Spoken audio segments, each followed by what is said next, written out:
The start of the expedition, we probably couldn't have a worse start we tried, as in mechanically, where we blew a turbo, taking the vehicle to get tested at the MOT centre.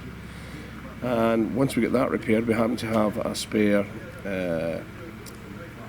turbo, so we got that fixed. And then we took the vehicle again to the MOT centre and it passed. On the way back to the centre, ready for the off point, we blew the engine. The engine blew due to some mechanical stuff. I'm not a mechanic, so the mechanics dealt with that in true fashion.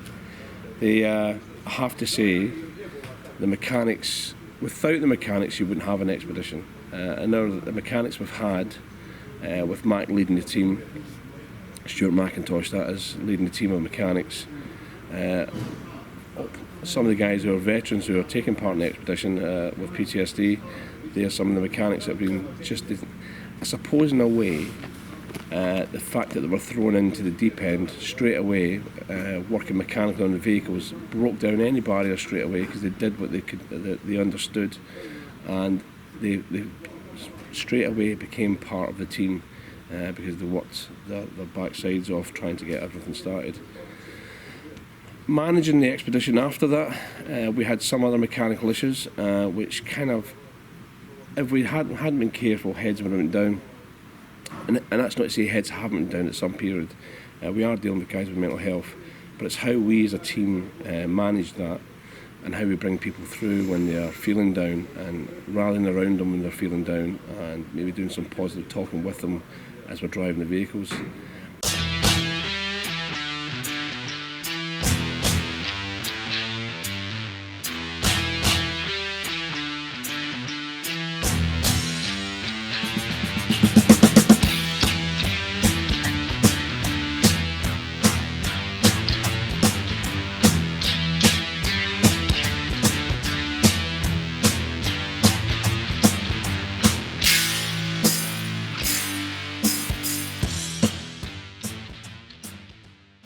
The last 10 days have been quite interesting mechanically.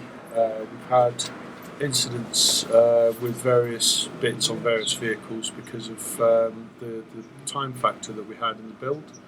So where we didn't have proper time to shake down the vehicles, and we did the best that we could with inspections, but because we didn't have enough time to run them out, we found that things were coming loose, nuts and bolts. Brand new engine that we got. It was beautiful, lovely, needed a donor engine, and at the time, through miscommunication with volunteers, some old parts got put on it. A couple of bits didn't get Loctited, i.e. the cam pulley bolts, and they rattled themselves out and the cam belt slipped, bent all of our brand new valves, and it meant that myself, Rob, Stu Ward, and a couple of the guys that were actually on the expedition that are thankfully ex-Remy stopped all night to give us a hand so that we would make the boat from Dover to Calais. So we ended up putting in a big effort there, taking the engine completely apart. The whole front end came off the Defender, cylinder head, new valves, well I say new old valves, the only valves we had were off of another donor engine, so we had to strip that engine, take the valves out, swap them over, lap them in, and all the rest of it so that they fit perfectly. We've had new stores rejects as well, parts that have come brand new, but they failed very quickly, like a turbo again on the Defender. The whole thing hadn't been quite built correctly, kept catching on the casing, made hell of a noise and blew out black smoke. We've had part failure, so we had again on the Defender, the alternator packed up. We had to source one of those in Belgium, I think it was. We got very, very lucky that we come across a man truck place. They directed us to a parts place, and they just happened to have one on the shelf completely out of the blue. We were lucky to find it, as one or two of the guys have been on expeditions before where they couldn't even get Land Rover parts in France, let alone somewhere as small as Belgium. So yeah, I mean, we've had electronic bits and pieces pack up. The back windows wouldn't open, or still won't open in one of the vehicles. We do have a plan in place for all that sort of stuff. It's just getting the time to be able to work on these things. And we've had the big one, which is the casualty. We had a vehicle accident whilst off-road. One of the drivers, the road gave way as he went round the corner, and he managed to sort of just about recover it, and unfortunately it gave way further and the vehicle rolled down the hill. All concerned were okay, they were uninjured, which is great, apart from just a bit shaken up. But the vehicle was unfortunately a total loss. So what we're going to do is we're going to tow that. There was a whole saga with the insurance to start with, but suffice it to say they won't cover us.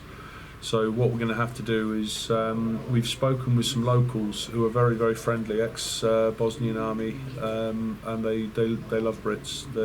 They could not have been so helpful, any more helpful if they tried with us post-accident. So what they've offered to do is they've offered to keep the vehicle for us, where we're going to come back and recover it a couple of weeks after the expedition ends. In the meantime, I might borrow a few parts off of it before we get on our way, just so that we've got a few extra spares so we don't run into any trouble. But so far, I mean, the vehicles, they had teething problems. The teething problems should be done, obviously, pre-expedition, not during the expedition. But since we've sort of cured a lot of the problems that they've got, they seem to be running quite well. We've had a good few days where we've covered sort of 400 or 500 miles across all sorts of terrain, off-road, motorway, back road, and they're handling it well. The guys seem to be loving them. So yeah, that's sort of where we are mechanically. My job throughout the expedition is I drive a vehicle with only 2 seats. I don't drive, the veterans drive, and I navigate.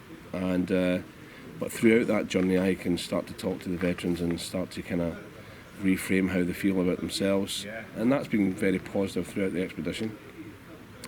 But also that happens within the team as well, not just with me. And we've had ups and downs. The biggest ups and downs, or more downs, was one of the vehicles going off the road.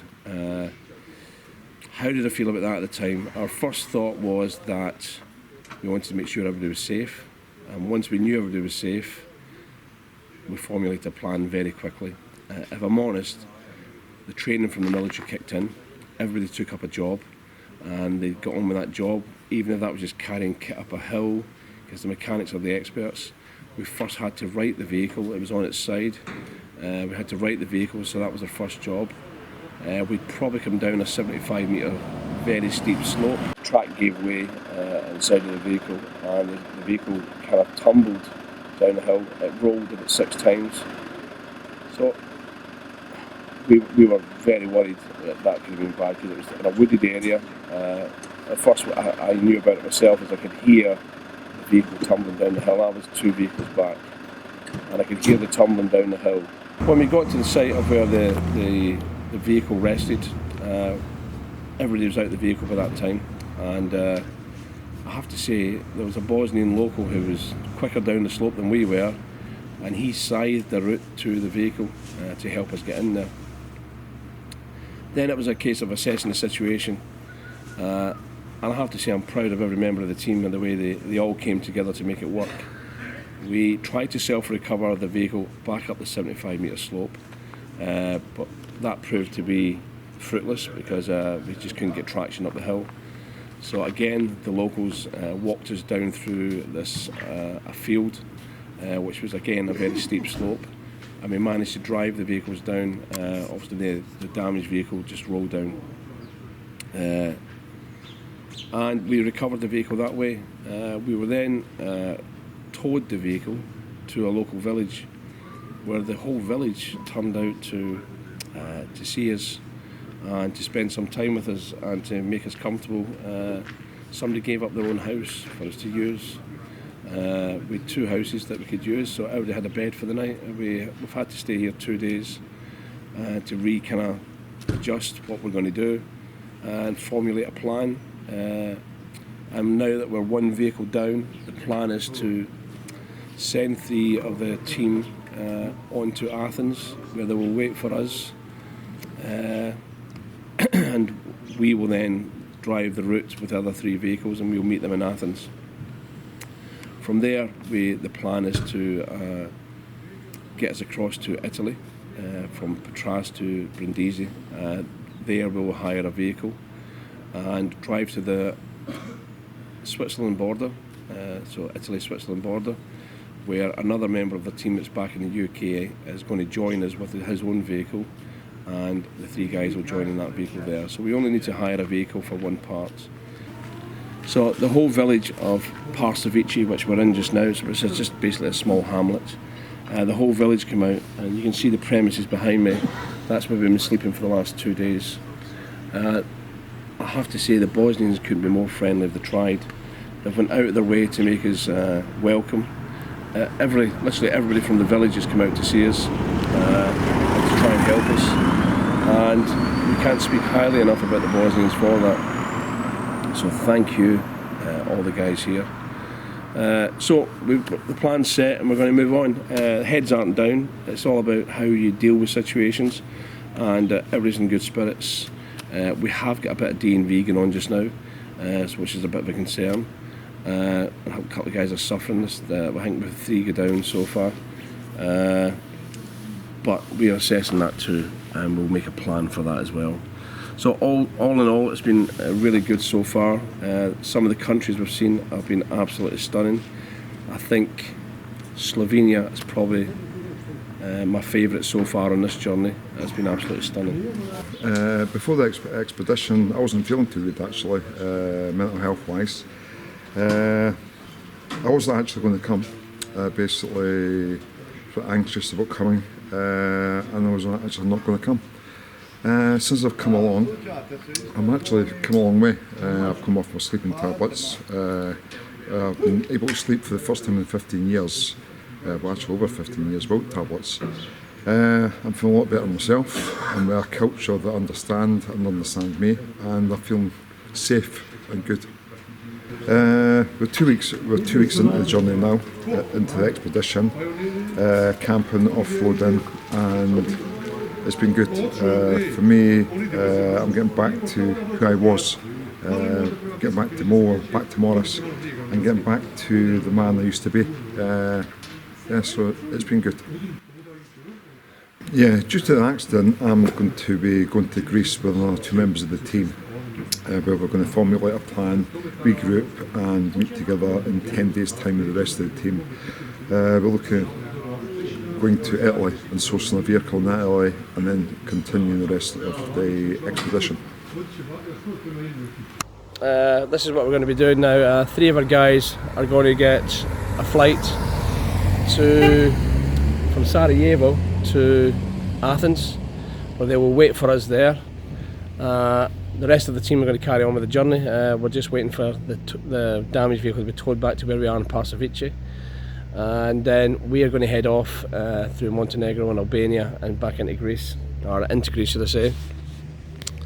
We are then going to look at getting the guys across as foot passengers over to Brindisi, Italy, where we'll hire a car and we will drive that to the Swiss border with the rest of the team, and they will then meet Stu Ward, who's going to join us. Stu is the mechanic whose garage we've been using throughout the build, and he's going to join the team with his own car until the end, and take the 3 guys with him.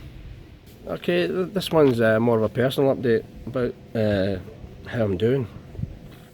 Health wise, I'm starting to get a wee bit of trouble with my pancreas. The whole kind of process of running an expedition can be quite stressful, and this one has been exceptionally stressful right from the start, with the mechanical problems we had to start with, and we've got some very severely damaged guys here with PTSD, so that's a challenge in itself to deal with them, but it's something we're handling, I think. I travel with at least 1 veteran a day and chat to them about their feelings and stuff like that. But I have to say, in this one, I felt quite isolated. The isolation I'm feeling is that the stress of the whole thing, if I'm honest. Would I do it again? Absolutely. We have seen some of the most stunning places that I've ever been. But of course, with the work we do is stressful anyway. When we're working with other people's stresses, it's also stressful for us, and that's something that people don't really take into much consideration. So I'm kind of feeling that a bit now. We're 14 days in with another 30 days to go, and I'm sure things will improve. The guys are improving. There have been a few spates where guys have fell out with each other for a day, but then we deal with that, and that's just a natural process of what happens here out in an expedition. I think one of the biggest worries I have is the finances now, because we've had mechanical problems like an engine blew up, as a turbo blew up, as a gearbox blew up in us, alternator went on the road, and other little bits and pieces we had to source parts wherever we could. And that's not down to anything mechanical failures, that's just down to just bad luck really, you know, like and maybe not quite enough time just before we started to test things out. So that's one stress, and obviously the stress of the guys, dealing with the guys is stressful. And I know it's my job, but every decision, everybody looks to me, and sometimes I don't have all the answers. But I have to make some decisions and I have to find an answer. But sometimes it's just, it overloads you, you know, like I get up early in the morning and I'm the last to bed at night time thinking about what's going to happen the next day, and I'm finding that incredibly hard. So when when everybody looks at you for to have all the answers and you don't have them, it's quite a difficult one, because they expect me to know every single thing. Like I've never been in Bosnia in my life, so they even look to me to speak the language. I've no clue. But luckily we found an interpreter here who did a lot of that for us, otherwise we'd been writing crap here, because if I'm honest, the language is totally alien to me. I've never spoke to anybody with this kind of type of language before, and so that's another stress. And look, this ain't a whinge, it's just the reality of what's going on and how some things affect me too. And this is kind of me probably saying to you, like, I